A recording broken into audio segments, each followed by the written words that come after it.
தமிழகத்தில் இன்று வெப்ப அலை வீசும் என இந்திய வானிலை ஆய்வு மையம் எச்சரிக்கை விடுத்திருக்கிறது. தமிழ்நாடு, கர்நாடகா, மத்திய பிரதேசம், உத்தரப்பிரதேசம், ஒடிசா, மேற்கு வங்கத்திலும் வெப்ப அலை வீசும் என எச்சரிக்கையானது விடுக்கப்பட்டிருக்கிறது.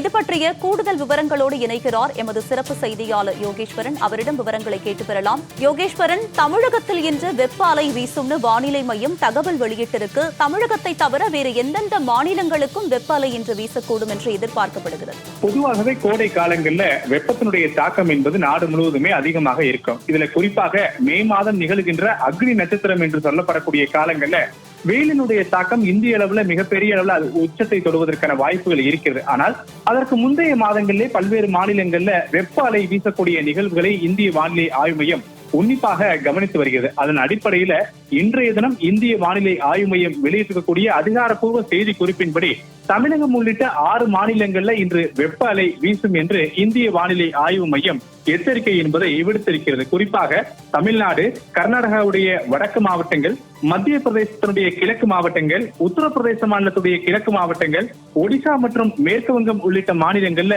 வெப்ப அலையினுடைய தாக்கம் என்பது இன்றைய தினம் இருக்கும் என இந்திய வானிலை ஆய்வு மையம் தெரிவித்திருக்கிறது.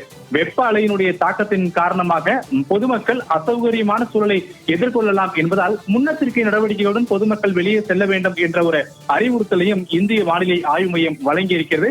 ஓரிரு நாட்களுக்கு முன்னதாக நாடு முழுவதுமே குறிப்பிட்ட சில மாநிலங்கள்ல பெய்திருக்கக்கூடிய கணிசமான மழையின் காரணமாக வெப்பத்தினுடைய தாக்கம் சில மாநிலங்கள்ல குறைவாக இருந்தது. ஆனால் நேற்று முதல் மீண்டும் மழை பொழிவு இல்லாமல் வெயிலுடைய தாக்கம் அதிகரித்து வரக்கூடிய நிலையில இன்றைய தினம் தமிழ்நாடு மற்றும் 6 மாநிலங்களுக்கு இந்திய வானிலை ஆய்வு மையம் வெப்ப அலையினுடைய தாக்கம் இருக்கும் என்று வெப்ப அலைக்கான எச்சரிக்கை என்பதை விடுத்திருக்கிறது. உமா, உங்களுடைய விவரங்களுக்கு நன்றி யோகேஸ்வர்.